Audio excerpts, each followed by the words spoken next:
Some of the Abbey community recently went to Missoula, Montana. This has become sort of a yearly road trip for some of the Abbey residents.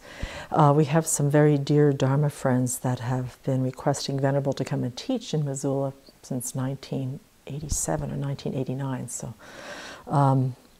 this has become an annual tradition. And so this year's topic was compassion. And I found it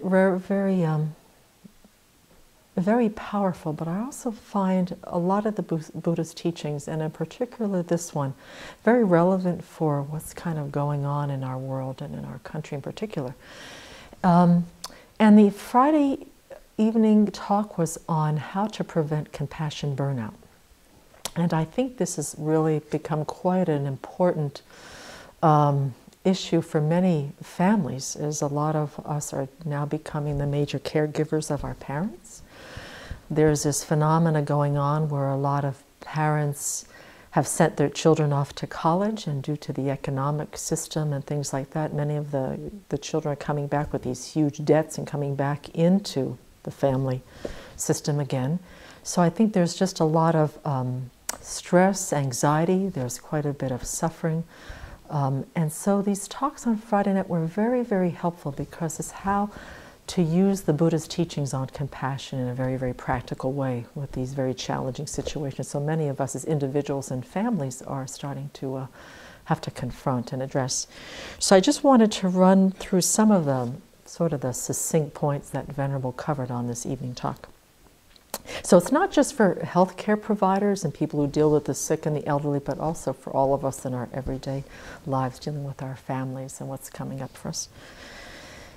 So the first thing that, one of the main points was that our compassion and reaching out to others needs to be mixed with wisdom. And that there are a number of myths that go along with what many of us identify as compassion. So one of the myths is, only if you are suffering are you truly compassionate. So there is this, I don't know where we got this cultural paradigm, but there's a thinking that unless those who are offering the compassion, offering to care, offering to try to alleviate the suffering of others, if we are not under some sort of suffering, under some sort of stress, some sort of anguish, that we're not being compassionate, that we're not engaged enough. And Venerable has been so clear about this over the past few years that that is not being compassionate. Getting totally overwhelmed. And then of course when we get into feeling that we have to have some sort of suffering component from our side to be truly engaged in helping alleviate the suffering of others, is that she says we then so easily fall into personal distress, which becomes one of the greatest difficulties when we're trying to help alleviate the suffering of others, is that our hearts are broken and they open up so much to the suffering of others, but we can't just hold that in a space of loving kindness with wisdom, is that we then turn our attention, instead of being turned toward the people and the situation that needs our compassion, we turn the attention back on our own suffering. And so what becomes is this subtle way in which the self-centered thought has sort of taken this beautiful emotion, this beautiful practice of compassion, and we've turned it back on ourselves, and now the suffering of ourselves becomes the focal point of our attention. We become paralyzed, we become distraught, and that we don't feel that we have the capacity to truly alleviate the suffering of the person or the situation that we had originally put our heart out to. So that is one of the things that we have to be very, very careful of, and that we forget about others, and that we always have to come back to our motivation. You know, what is it that I truly want to do here? What am I capable of doing? And who is it that I am really wanting to focus my attention and my care and concern on? And that the personal distress is one of those places that we sometimes fall into. The other thing that Venerable says that one of the myths and that we have to keep an eye on is that we start nervously taking care of everybody but ourselves. So there's a situation that's really requiring us to have some sort of interaction. Our compassion rises in our hearts. But what we end up doing is we try to fix things. We try to make it okay for everybody. And so we spend a lot of time, instead of trying to bring our compassion to the situation, we start bringing a lot of strategizing and a lot of control, that we really want to fix it. So she called it the Ms. and the Mr. Fix-It kind of compassion. And we're just trying to, we spend all of our time just, after a while, it's not so much compassion as much as interfering or intervening in not a healthy way. So she said that's one of the myths, is that we don't have to fix. In fact, we don't have many times the capacity, or is it our responsibility to fix the situation? Compassion doesn't mean fix, doesn't mean control, doesn't mean strategize. It means to just have this beautiful wish from our hearts to whatever our capacity is. The other piece that she said was very important is that we need to be very, very clear on what is actually our responsibility. What's ours and what isn't ours. And so this goes along with the Ms. and Mr. Fix-It. It is to do our best to ease the suffering, but not to be in control of other people's lives. And so we really have to try and check our motivation and check and see, am I really trying to help or am I really trying to control? The other piece that was very helpful for me personally is that she said that actual compassion, when we see the suffering, she says, it's an incredibly big picture to see the suffering, whether it's one individual, whether it's an entire family, whether it's an entire situation, whether it's a nation, whether it's the world. She says is that compassion envelops with a very, very vast, vast perspective. The causes for suffering are very complex, and we can't take care of them all. We may be able to just facilitate and be able to bring into a situation or into a crisis a very, very small part.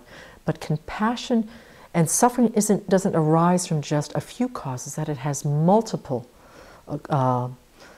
substantial causes, and then a lot of these cooperative conditions, of which maybe we only have a small piece of.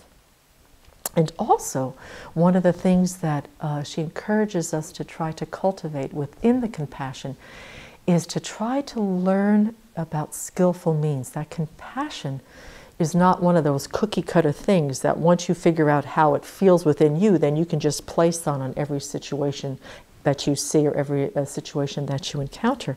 And that compassion comes in many ways depending on who is suffering and what the suffering actually looks like.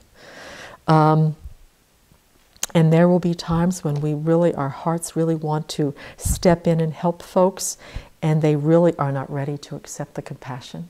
They're either too caught up in their own suffering, or they're confused about what the help is that they need. And so the other piece that I've always found very personal, and I really try to hold very close to my heart, is that she says if they don't want our help at that time, is that we need to be able to back off and give them space. And she went through this whole thing about sometimes those that are nearest and dearest that are suffering so much that sometimes they've got to really hit rock bottom before they really can come out and say, I really need some help right now. I don't know what to do. So until, or if there's some resistance to our help and people cannot receive it at the time, she says there's got to be a way in which we give them space, back away without closing our hearts, without closing the door for some future. Maybe they'll request again. Maybe we can put our invitation out again sometime in the future. But when our compassionate help is rejected, is how to be able to still hold our hearts open and still be able to wait if we need to. And it may be, and the compassion may come in a way that we get to help them empower themselves to be able to handle the challenges in their own lives. So there's a lot of balancing on how to fix. She used the word codependent, which is the kind of Mickey Mouse compassion that has absolutely no wisdom to it. So there's a lot of things that we have to consider when we see these situations in which our compassion arises in our minds and hearts. But we have to be very clear about the wisdom, the technique, to make sure what our motivation is, to make sure how much of it is what we can actually do and what we're responsible for and what we don't have any business being part of. And also to keep our hearts open no matter what is in response to our compassionate endeavors. So I found the talk very helpful, and hopefully you have found some of these points helpful too. Just to clarify, could you just state the definition of compassion? Oh, yes.